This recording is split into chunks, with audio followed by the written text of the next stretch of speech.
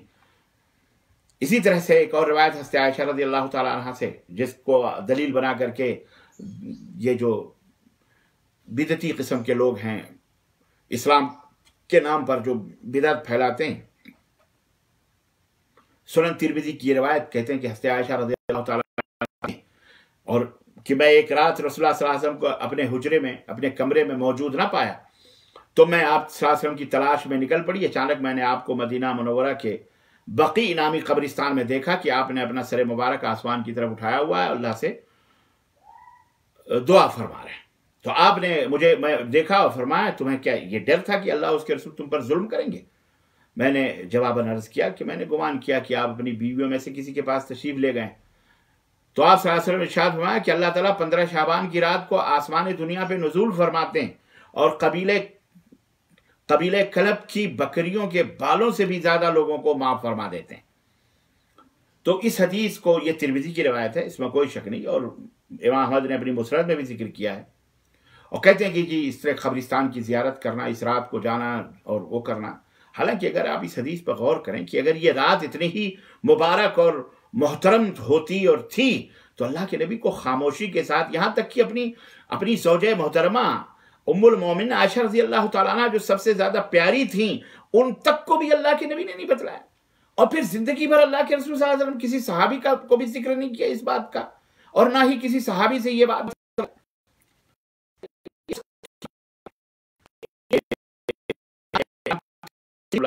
اس کے اوپر ہم صرف حجاج بن عطاۃ ایک راوی ہے اس کی سند سے پاتے ہیں، جس نے امام بخاری سے کہتے ہیں کہ سند سے جانتے ہیں، میں نے امام بخاری سے جس کے بارے میں سنا کہ وہ کہا کرتے تھے، اس حدیث کو ضعیف بھی قرار دیا ہے، اور کہا کرتے تھے کہ یہ حجاج بن عطاۃ نے جن سے روایت کیا ہے عروہ اور یحییٰ ابن کثیر سے، ان سے ملاقات ہی نہیں ہوئی، ثابت ہی نہیں ہو روایت، سماعی ثابت نہیں، یعنی یہ روایت بذات خود ضعیف ہے۔ خود امام ترمذی نے اپنی سنن ترمذی کے اندر ذکر کیا، لیکن یہ جو اہل بدعت ہیں، اہل ہوس ہیں، ان کو کیا پڑی ہوئی ہے یہ بات آپ اس حقیقت سے پردہ اٹھانے کی، اتنی باتیں بیان کر کے یہ بات حضرت امام ترمذی کی چھپا لیتے ہیں. بات سمجھ میں آئی کہ نہیں آئی؟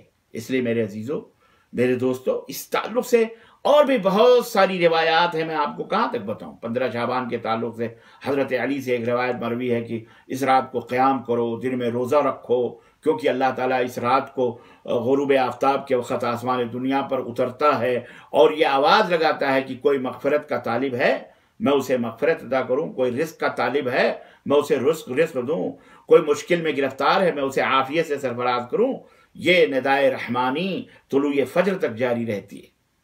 سنن ابن ماجہ کے اندر بھی یہ روایت موجود ہے، اس میں بھی بہرحال وہی ہے جو دیگر حدیث میں ہیں کہ موضوع روایت ہے، یہ ضعیف بھی ہے اور موضوع بھی ہے اور قابل حجت بھی نہیں ہے. تو اور بھی بہت ساری باتیں ہیں. بہرحال عزیزان گرامی، میں آگے بڑھتے ہوئے ان تمام روایات کو میں آگے بڑھتے ہوئے ایک بات میں آپ کو بتانا چاہ رہا ہوں کہ 15ویں شعبان کی عام طور پر یہ سب سارے اعمال اور حرکات اور الفیہ تک کی نمازیں، 1000 کی نمازیں پڑھی جاتی ہیں. یہ تمام سب کی یہ موضوع اور ضعیف روایات کا ایک سلسلہ ہے، بہرحال جو اللہ کے رسول صلی اللہ علیہ وسلم ثابت نہیں ہے. اب آئیے یہ دیکھتے ہیں کہ 15ویں رات شعبان کو شب برات بھی کہا جاتا ہے. شب برات، شب معنی فارسی کا لفظ ہے، رات، اور براعت کے معنی ہوتے ہیں نجات. براعت عربی کا لفظ ہے جس کا عربی میں ترجمہ لیلۃ البراء ہوتا ہے. سورہ توبہ کا نام سورۃ البراء بھی ہے. اللہ کے رسول سے کی براعت ہے، بیزاری، اظہار بیزاری ہے. برات کے معنی نجات بھی ہوتا ہے لیکن برات کے معنی بیزاری ظاہر کرنا بھی ہوتا ہے. اظہار بیزاری ہے مشرکین کے لیے. یہ اللہ تعالیٰ نے سورۃ البراء میں اظہار بیزاری فرمائی ہے مشرکین سے. تو عام طور پر 15 شعبان آنے والا 15 شعبان کی تاریخ آنے والی ہے، وہ رات بھی آنے والی ہے جس کو شب برات کہا جاتا ہے، یعنی اظہار بیزاری کی رات. یا یعنی یوں سمجھیے، میں اگر ابھی وہ راز نہیں بتاؤں گا، میں بعد میں وہ راز بتاؤں گا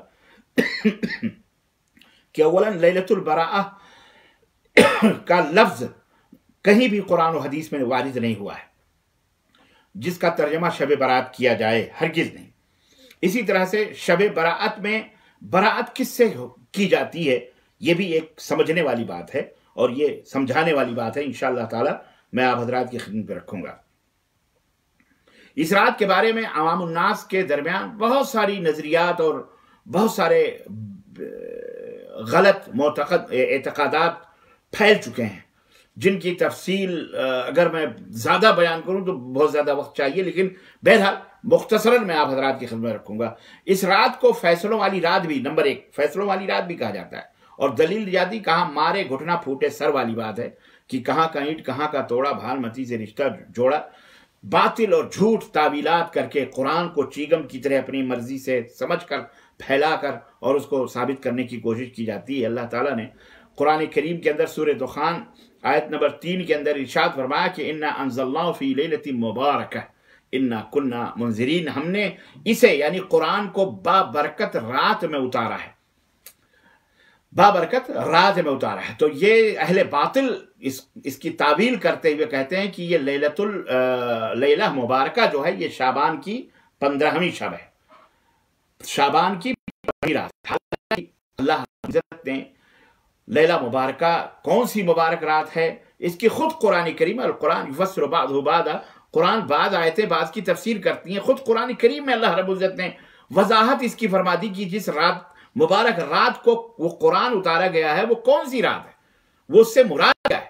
ظاہر آپ سب کو پتا ہے کہ لیلۃ المبارکہ لیلۃ القدر ہے، لیلۃ القدر. اللہ رب العزت قرآن فرمایا کہ انا انزلناہ فی لیلۃ القدر، ہم نے اس قرآن کو لیلۃ القدر میں نازل فرمایا. اور لیلۃ القدر قدر کب آتی ہے اور یہ قرآن لیلۃ القدر میں، یہ لیلۃ القدر کب ہے اور قرآن جس میں اتارا گیا؟ ظاہر اللہ رب العزت فرمایا شہر رمضان الذی انزل فیہ القرآن، کہ وہ رمضان کا مہینہ ہے جس میں قرآن کو اتارا گیا ہے. تو قرآن رمضان میں اترا ہے اور رمضان میں آخری عشرے میں لیلۃ القدر ہے، نہ کہ شعبان کے مہینے کی 15ویں رات میں قرآن اتارا گیا. ایسی کوئی روایت، ایسی کوئی حدیث، نہ ہی ایسی کوئی تاریخ ہم کو ملتی ہے. تو یہ بات بذات خود اس سے جھوٹی ہو گئی کہ قرآن کریم سورہ دخان کی آیت نمبر 3 سے لیلۃ المبارکہ کو لیلۃ القدر ثابت کرنا، قرآن اترنا یا بابرکت قرار دینا قرآن سے، یہ انتہائی قسم کی بہرحال تزویر ہے اور یہ انتہائی قسم کی جال سازی ہے، اور اس میں کیا کہتے ہیں خیانت ہے، یہ علمی خیانت ہے قرآن و سنت کے تعلق سے۔ مشہور کیا ہوا ہے کہ جس میں تقدیر کے فیصلے ہوتے ہیں، فلاں کے فیصلے ہوتے ہیں، یہ سب ہوتا ہے، حالانکہ یہ تمام سب چیزیں لوگوں کی اپنی باتیں ہیں، قرآن و سنت سے یہ چیز ثابت نہیں ہے۔ اسی طرح سے 15ویں شعبان میں عام طور پر یہ بھی بیان کیا جاتا ہے اور لوگوں کے اندر یہ رواج بھی موجود ہے اور یہ عقیدہ بھی موجود ہے، جس کو بعض ہندوستان کے بعض علاقوں میں اسے مردوں کی رات بھی کہا جاتا ہے اور روحوں کی رات بھی کہا جاتا ہے۔ وہ کہتے ہیں کہ جی روحیں اس رات کو آتی ہیں قبروں سے نکل کر کے، اپنے اپنے گھروں کو آتی ہیں، دروازوں پہ مسکین بن کر کے کھڑی رہتی ہیں۔ اگر وہاں حلوے بنے، نیاز ہوئے، فاتحے ہوئے، کھانا کھلایا گیا، سب کچھ ہوا تو ان کے لیے ان کے طرف سے صدقہ خیرات کیا گیا یا ان کو بخشا گیا، ایصال ثواب کیا گیا، تو خلاص وہ خوشی و مسرت کے ساتھ وہ اپنے اپنے قبروں میں واپس جاتی ہیں۔ لیکن جن کے گھروں میں کچھ نہیں ہوتا ہے، سناٹا رہتا ہے، تو ان گھروں والوں پر لعنت بھیج کر کے وہ روحیں چلی جاتی ہیں۔ مولویوں نے یہ روایت اور یہ باتیں بیان کر کے لوگوں کو ایسا ڈرایا ہوا ہے، ایسا ڈرایا ہوا کہ مارے ڈر کے لوگ کانپتے۔ بھی زندگی میں چلو ہم نے مارا پیٹا، باپ کو لات ماری، ماں کو ماری، کچھ نہیں کیا ان کے لیے، اب مرنے کے بعد لعنت بھی پڑے روحوں کی، ہمارے ڈر کے بیچارے وہ تمام سب چیزیں کرتے ہیں۔ حالانکہ اللہ رب العزت نے قرآن کریم میں فرمایا کہ وَمِن وَرَائِهِمْ بَرْزَخٌ إِلَى يَوْمِ يُبْعَثُونَ، کہ ان مرنے والوں کے درمیان دوبارہ جی اٹھنے کے دن تک ایک برزخ ہے، ایک آڑ ہے، ایک پردہ ہے، قیامت تک کے لیے نہیں وہ ہو سکتے، نہیں آ سکتے۔ سورہ مومنون آیت نمبر 100۔ تو جو گزر گئے، جو چلے گئے، جن کی روحیں چلی گئیں، وہ یہ سمجھتے خبر سے اٹھ کے آتی ہیں، ارے وہ یا تو اعلیٰ علیین میں ہیں اور یا تو سجین میں ہیں، وہاں قید ہیں، اور یا اللہ تعالیٰ کے اعلیٰ علیین میں ہیں۔ وہ ان جنت کے بہاروں کو اور ان جنت کے مقامات کو چھوڑ کر کے، جو دنیا کے اندر اگر وہ روحیں جنتی ہیں تو یہاں کیوں آئیں گی گنہگاروں کے بیچ میں اس قید خانے میں دوبارہ؟ اور اگر وہ جہنم ہے تو آپ نے کیا سمجھا ہوا؟ جہنم کے فرشتے اتنے کمزور ہیں کہ نکل کے روحیں ان کے گھروں پہ جاؤ، اپنے اپنے گھروں حلوے ماڈے بٹور کے لاؤ قبروں میں۔ استغفر اللہ، استغفر اللہ۔ یہ بھی اسلام کے ساتھ مذاق ہے، اسلام کے ساتھ تمسخر ہے اور قرآن و سنت کا انکار ہے۔ اللہ تعالیٰ ایسے بدعقیدیوں سے ہمیں محفوظ رکھے۔ اسی طرح سے تو یہ روحوں کا سلسلہ بھی جاری 15 شعبان کو کیا جاتا ہے۔ اسی طرح سے باقاعدہ 15 شعبان کو جشن منایا جاتا ہے، جناب وہ قبروں کی زیارت کی جاتی ہے، مقبرے سجائے جاتے ہیں، قمقمے لگائے جاتے ہیں، وہاں چراغاں ہوتے ہیں، وہاں اگربتیاں سلگائی جاتی ہیں۔ لوگ جو ہے پیٹرومیکس دیہاتوں میں، گاؤں میں لے کر کے پیٹرومیکس، وہ پہلے زمانے گیس کی بتیاں آتی تھی، وہ سب لے کر کے جاتے ہیں قبرستان پہ۔ زندگی بھر نہیں جائیں گے لیکن وہاں جا کر کے وہاں پانی رکھتے ہیں، وہاں پھول رکھتے ہیں، وہاں بہت کچھ کرور کر کے وہاں سے کہتے ہیں جی اللہ کے رسول صلی اللہ علیہ وسلم گئے تھے تو ہم بھی جاتے ہیں۔ استغفر اللہ۔ حالانکہ قبروں کی زیارت کبھی بھی کر سکتے ہیں۔ اللہ کے رسول صلی اللہ علیہ وسلم نے سب سے پہلے اسلام کی ابتدا میں قبروں کی زیارت کرنے سے منع فرمایا تھا، اور آپ نے فرمایا تھا کہ مت کرو قبروں کی زیارت، مت جاؤ قبرستان۔ لیکن بعد میں آپ نے فرمایا کہ انی نہیتکم عن زیارت القبور، میں نے تمہیں قبروں کی زیارت سے منع کیا تھا لیکن اب تم کر سکتے ہو، فإنہا تذکرکم الموت، اس لیے کہ قبروں کی زیارت تمہیں موت کی یاد دلاتی۔ لیکن 15 شعبان کو قبروں کی زیارت کے لیے اور یہ تمام سب اپنے مردوں کو، تمام سب چیزیں خرافات ہیں اور یہ بدعت ہے جس سے پرہیز کرنا یہ بے حد ضروری ہے۔ نبی صلی اللہ علیہ وسلم جاتے تھے قبرستان، زیارت کرتے تھے، احد جاتے تھے ہفتے میں ایک دفعہ، آپ بقیع جایا کرتے تھے، لیکن یہ کہ 15 شعبان کو خاص طور پہ، اور وہ روایت جو ہے اس کا حال تو خود امام ترمذی نے بیان فرما دیا ہے کہ یہ روایت صحیح نہیں ہے۔ اسی طرح سے تو یہ بھی بدعت ہے، یہ بھی بدعت ہے، اور آپ اس بدعت کے کہنے پر چیبا جبی نہ ہوں، چڑھے نہیں، مرچی نہ لگے۔ بہت سارے لوگ ہر چیز کو بدعت کہتے ہیں، مولانا آپ بھی بدعت ہیں، آپ بھی فلاں ہیں، یہ بھی بدعت، وہ بھی بدعت، ہر چیز کو بدعت۔ جہالت نہ کرو، نہ حماقت کرو، علم سے علمی بات کرو۔ بدعت کس کو کہتے ہیں اس کو سمجھنے کی کوشش کرو۔ جب کوئی صاحب علم بدعت بتائے تو یہ نہیں کہ تمہارے جاہل مولویوں نے جو بدعت کر دیا وہ بدعت، وہ گھڑی بھی بدعت، یہ بھی بدعت، پھر شخصیات پہ آ جاؤ، اس پہ آ جاؤ، گاڑی بھی بدعت، بس بھی بدعت، فلانی بدعت. تمہیں پتہ نہیں بدعت کس کو کہتے ہیں. بدعت اسلام کے اندر، دین اسلام، اللہ کے رسول صلی اللہ علیہ وسلم نے فرمایا، خود نبی صلی اللہ علیہ وسلم نے بدعت کی تعریف فرمائی ہے. اب بتاؤ ان سے بڑھ کر کے عالم کوئی ہو سکتا ہے دنیا میں؟ تمہارا مفتی یا کسی بھی مولوی، کوئی بھی کسی بدعتی مولوی ہو سکتا ہے؟ بہت سے بڑا مفتی ہو، علامہ ہو، اللہ کے رسول صلی اللہ علیہ وسلم سے بڑھ کے کوئی نہیں ہو سکتا. اللہ کے بعد ان کا مقام اور درجہ ہے. اللہ کے رسول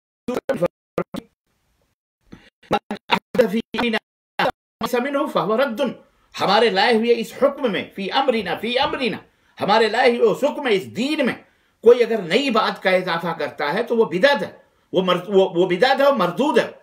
اور اللہ کے نبی صلی اللہ علیہ وسلم صحیح مسلم حضرت ام عائشہ رضی اللہ عنہ کی روایت فرماتی ہیں کہ من عمل، اللہ کے نبی نے فرمایا کہ من عمل عملا لیس علیہ عملنا فهو رد یا امرنا فهو رد. ہم نے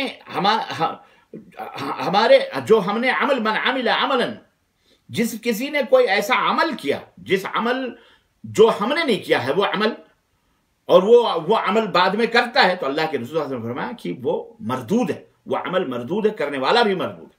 تو یہ ہے بدعت.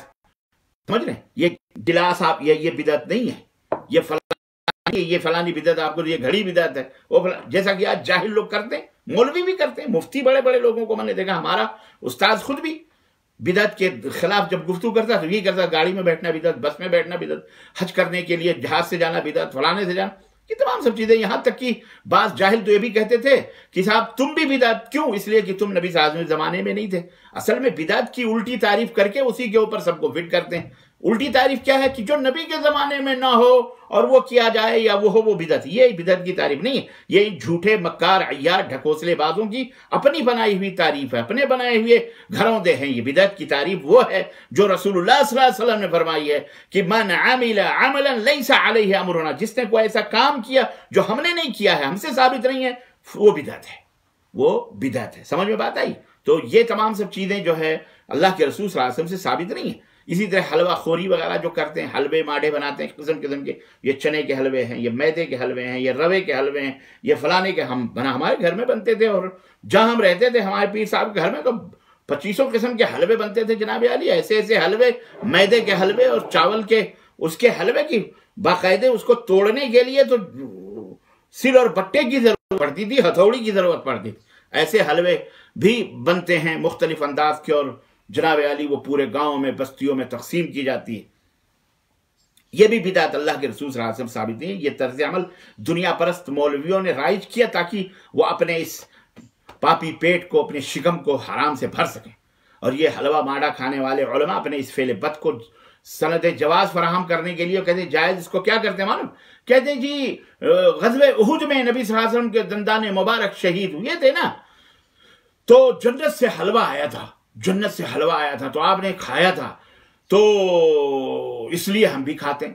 ارے ظالم جاہل، انہیں کوئی بتائے احمقوں کو، لوگوں کو، کہ غزوہ احد کون سے مہینے میں ہوا؟ غزوہ احد جو ہے وہ کون سے مہینے میں ہوا اور کس سن ہجری میں ہوا؟ انہیں پتہ ہے؟ ان سے پوچھو مولویوں سے. اور انہی کے اس جواب میں جواب موجود ہے. ارے بھائی غزوہ احد جو ہے یہ شوال سن 3 ہجری میں ہوا. احد جو مدینے کے قریب احد پہاڑی ہے، آپ کو پتہ ہی ہے، وہیں پر غزوہ ہوا، وہ لڑائی ہوئی. کون سے مہینے میں؟ شوال کے مہینے میں. اور حلوہ خوری کب ہوتی ہے؟ بولیے. شوال سے پہلے رمضان، شوال میں غزوہ ہوا، حلوہ یہ 1 مہینہ پہلے، 1.5 مہینہ پہلے شعبان میں ڈھکیلتے ہیں، ہے کہ نہیں؟ یا 11 مہینے کے بعد شعبان میں حلوہ کھاتے ہیں. تو بھیا 15 شعبان کا تعلق غزوہ احد سے کیا ہے؟ کیا تعلق ہے اس کا؟ دندان مبارک اللہ کے نبی صلی اللہ علیہ وسلم کے شہید ہوئے غزوہ احد کے اندر، شوال کے اندر، 3 ہجری کے اندر، اور اعلیٰ حضرت آپ حضرات حلوے ماڈے کھا رہے ہو شعبان میں. واہ رے واہ، خوب پردہ ہے کہ چلمن سے لگے بیٹھے ہیں. یہ لوگوں کو الو بنایا جا رہا ہے، لوگوں کو بیوقوف بنایا جا رہا ہے. کیا تعلق ہے تاریخی طور پر؟ غور کیجئے مسلمانوں، کہ کس طرح سے تمہارے گھروں کو لوٹ لوٹ کر کے مولوی، ان کے گھروں میں حلوے نہیں بنتے، مولوی کے گھروں میں حلوے ماڈے نہیں بنتے، یاد رکھنا، کیونکہ مولانی ٹانگ پھیلا کے سوتی ہیں، خلاص سارے سب آ رہے ہیں کھانے پینے کی چیزیں، مست ان کو گھر میں، ان کو کیا ضرورت ہے بنانے کی؟ یہ سب لوگوں کو فاتحہ کرنے کے نام پر اس طرح سے حرکتیں کرتے ہیں۔ اور نمبر ایک پر تو نبی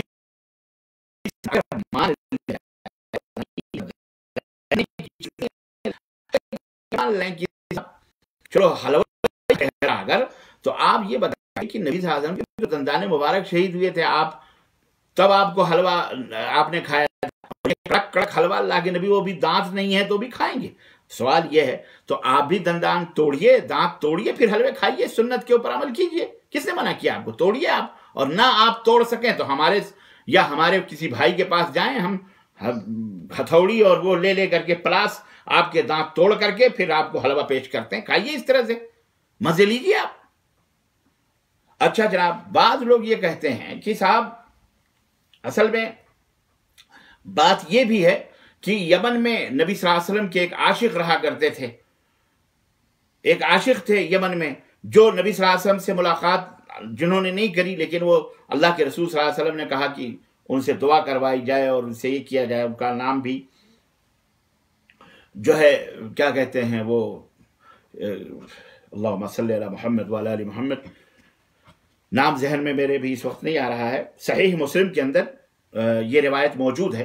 تو کہنے لگے، بہرحال کہنے لگے جب غزوہ احد غزوہ ہوا تو اللہ کے رسول صلی اللہ علیہ وسلم کے دندان مبارک کے بارے میں ان کو پتہ چلا یمن میں، تو بار بار ان اپنے والدہ کی خدمت کرتے تھے، بیچاری ان کی والدہ کمزور تھی، وہ نہیں آنے دے رہی تھی مدینہ، تو جب سنا کہ اللہ کے نبی کے دندان مبارک شہید ہوئے، حضرت اویس قرنی رحمت اللہ علیہ، جی جزاک اللہ خیر، حضرت اویس قرنی رحمت اللہ علیہ، تو انہوں نے کیا کرا، اپنے ایک دانت توڑے، پھر سوچا کہ پتہ نہیں اللہ کے نبی کے کون سے دائیں ٹوٹے والے دانت ٹوٹے ہیں یا بائیں والے، تو انہوں نے دوسرا دانت توڑا، پھر یہ بھی آیا پتہ نہیں یہ ٹوٹا ہو، تیسرا توڑا، اور اس طرح سے پورے محبت عشق رسول میں حضرت اویس قرنی نے پورے دانت توڑ لیے، تو اب کھا نہیں سکتے تھے، تو ان کے لیے بھی جنت سے حلوہ آیا، اللہ تعالیٰ نے بھیجا اس محبت کی وجہ سے، تو اس لیے ہم جو ہے اس طرح سے حلوہ بنا کے کھاتے ہیں۔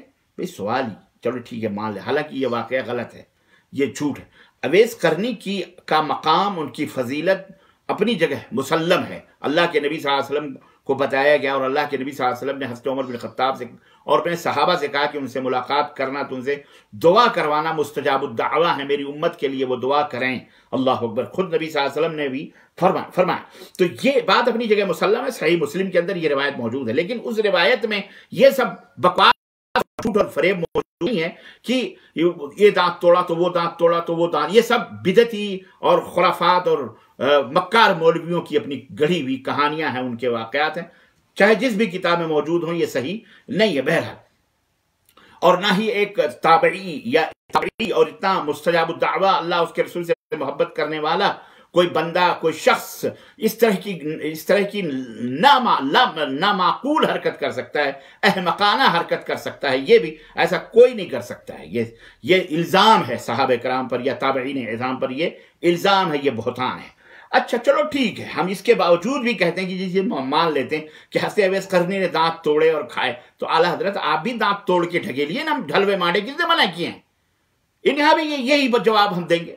یاد رکھیے یہ بدعات ہیں، اس سے مکمل طریقے سے پرہیز کرنا چاہیے۔ اسی طرح سے اب 15 شعبان آ رہی ہے جناب عالی، جیسے غیر مسلموں کی ہولی آتی ہے، دیوالی آتی ہے، رات بھر جشن ہوتے ہیں، دیے جلائے جاتے ہیں، مستیاں ہوتی ہیں، اور عیاشیاں، زناکاریاں، بدکاریاں، شراب خوریاں، نہ جانے کتنی کنواریوں کے حمل ٹھہرتے ہیں، نہ جانے کتنی عزتیں ناموسیں برباد ہوتی ہیں، اور لوگ اپنے اپنے مذہبوں کے نام پر کیا کیا کرتے ہیں، خیر وہ ان کا عمل ہے، وہ جانے ہمیں اس سے لیکن انہی کی نقالی کرتے ہوئے اس 15 شعبان کے اندر ہمارے یہ لڑکے لونڈے بڑے چھوٹے بھی جو شرک و بدعت، جو جاہل مطلق ہیں، اللہ انہیں ہدایت عطا فرمائے، یہ خرافات اس رات کو آتش بازیاں کرتے ہیں، پٹاخے پھوڑے جاتے ہیں، جھرجھریاں بڑھائی جاتی ہیں، پتہ نہیں قسم قسم کے پٹاخے اور آتش بازی کا ایک مظاہرہ ہوتا ہے، اور اسلام کا ایک طرح سے تمسخر اور مذاق اڑایا جاتا ہے، اسلام کی تعلیمات کا۔ اسلام ایسی غیر شائستہ اور ایسی غیر معقول حرکتوں سے اسلام نے ہرگز ہرگز اجازت اس بات کی نہیں دی. یہ سب کافرانہ اعمال ہیں، یہ سب مشرکانہ حرکات ہیں، یہ سب دشمنان اسلام کی حرکات ہیں. یہ طرز عمل اسلام نے چاہے وہ خوشی ہو چاہے کچھ بھی ہو، اس طرح کا طرز عمل اپنانے سے اسلام نے منع کیا ہے. اسلام اپنے ماننے والوں کو سب سے بڑی بات تو اس میں سب سے بڑی بات یہ فضول یہ جو آتش بازیاں ہوتی ہیں، یہ جو موٹر سائیکلیں روڈوں کے اوپر دوڑائی جاتی ہیں، پولیس والے کو پریشان. میں تو کہتا ہوں پولیس والوں کو باقاعدے بتا دینا چاہیے کہ یہ اسلام نہیں ہے اور یہ عمل کرنے والے یہ جھوٹے مسلمان ہیں. ان کو ڈنڈے پھراؤ ان کے پیٹھوں پر، ان کی کمروں پر، تب ان کو نصیحت آئے گی. اور پیٹتے ہیں بہت سارے نالائق قسم کے نوجوان اور باطل قسم کے بدعتی، یہاں پٹیاں باندھ کر کے شب برات مبارک ہو، فلانی مبارک ہو، لے کے رات بھر بھون بھاں پورے شہروں کے اندر طوفان بدتمیزی اور اسلام کو بدنام کر رہے ہیں، مسلمانوں کو بدنام کر رہے ہیں. اس میں کئی نقصانات ہیں. ایک تو یہ کہ آتش بازی یہ اسلام کا کوئی حصہ نہیں ہے، بلکہ یہ جو ہے یہ کیا کہتے ہیں، یہ ایران سے آیا. یحییٰ برمکی تھا ایک شخص، خالد یحییٰ بن خالد برمکی، اس نے یہ تمام سب بدعت ایجاد کی تھی. یہ خود آتش پرست تھا، یہ آگ کی پوجا کرتا تھا، مجوسی تھا یہ. اور اس نے اسلام کے نام پر یہ تمام سب چیزیں، چراغاں کرنا، خوشبو وغیرہ، اور جو ہے کیا کہتے ہیں برامکا کے اندر یہ تمام سب چیزیں کرنا اس نے ایجاد کیا. اور در حقیقت میں آپ کو بتاؤں، یہ خلیفہ وقت کا اس وقت کا درباری تھا، اس کا مقصد یہی تھا کہ اسلام کو مجوسیت کے رنگ میں رنگ دیا جائے اسلام کے نام پر. چنانچہ اس نے یہ ایجاد کیا، آتش بازیاں شروع کریں اور خوشی مسرت کے نام پر یہ تمام سب کرنا شروع کیا. حالانکہ یہ ہندوؤں کی دیوالی اور عیسائیوں کے کرسمس ڈے وغیرہ کی اس میں مشابہت ہے. اور آپ کو پتہ ہے اسلام نے ہمیں ہر قسم کی مشابہت سے منع فرمایا کہ اللہ کے رسول صلی اللہ علیہ وسلم نے فرمایا من تشبہ بقوم فہو منہم، جو کسی قوم کی مشابہت اختیار کرے وہ اسی میں سے ہو جاتا ہے. اس لیے عزیزان گرامی، یہ تمام سے بدعات اور خرافات سے دور رہیے، یاد رکھیے یہ اسلام کا حصہ نہیں ہے. ایک بات جو اہم میں آپ کو بتانا چاہوں، 15 شعبان کا جس طرح سے دیکھیں پوری آپ تاریخ اسلام پڑھ رہے ہیں، 12 ربیع الاول، یعنی اب آپ یہ سوچئے کہ محرم الحرام کی 10ویں تاریخ حسین کی شہادت ہوتی ہے، اس شہادت پر ماتم کیے جاتے ہیں. یہی بدعتی اور شرک اور بدعت کے رسیہ یہ کلمہ پڑھنے والے بعض مسلمان، اللہ انہیں ہدایت عطا فرمائے، اسلام کے نام پر کلنک کا ٹیکا ہیں، اسلام کو رسوا اور ذلیل کر رہے ہیں. اور اللہ نے ذلیل اور رسوا ہے کہ ان کے اندر کوئی عزت و آبرو نہیں ہے. اور ان کی وجہ سے صحیح العقیدہ اور صحیح مسلمان بھی بیچارے مجبور ہیں، کیونکہ گیہوں کے ساتھ گیہوں کے ساتھ گن بھی پیسا جاتا ہے. تو وہی آج حرکتیں ان کی بدعمالیوں اور برائیوں اور غلط حرکتوں کی وجہ سے پورا اسلام بدنام ہو رہا ہے. تو میں آپ کو یہ عرض کروں کہ یہ بہت بڑی عجیب و غریب بات ہے کہ اللہم صلی علی محمد وعلی آل محمد کما صلیت علی ابراہیم انک حمید مجید. تو انہوں نے جیسے حضرت حسین رضی اللہ تعالیٰ عنہ کی شہادت، اور آپ دیکھیے شیطان نے کس طرح سے ان کو نواسے کی شہادت پر ماتم پہ لگایا ہوا ہے، تعزیے لگائے ہوئے ہیں، اور رات بھر گشت اور نہ جانے کیا کیا خرافات کرتے ہیں. اور نانا کی وفات پر جشن عید میلاد النبی بنایا جاتا ہے.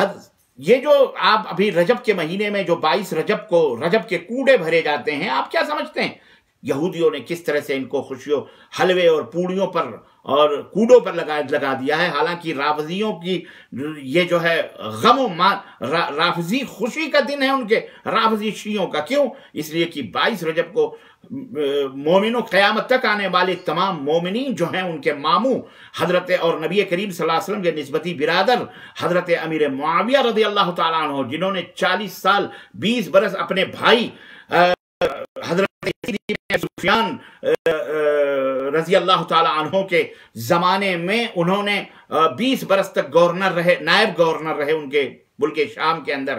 اور اس کے بعد ان کی وفات کے بعد خود آپ جو ہے امیر المومنین بنے. 20 برس تک 40 برس تک آپ حضرت امیر معاویہ رضی اللہ تعالیٰ عنہ نے، جو نبی صلی اللہ علیہ وسلم کے نسبتی برادر یعنی حضرت ام حبیبہ کے بھائی، نبی ام المومنین ان کے بھائی، اور حضرت نبی صلی اللہ علیہ وسلم کے سالے، اور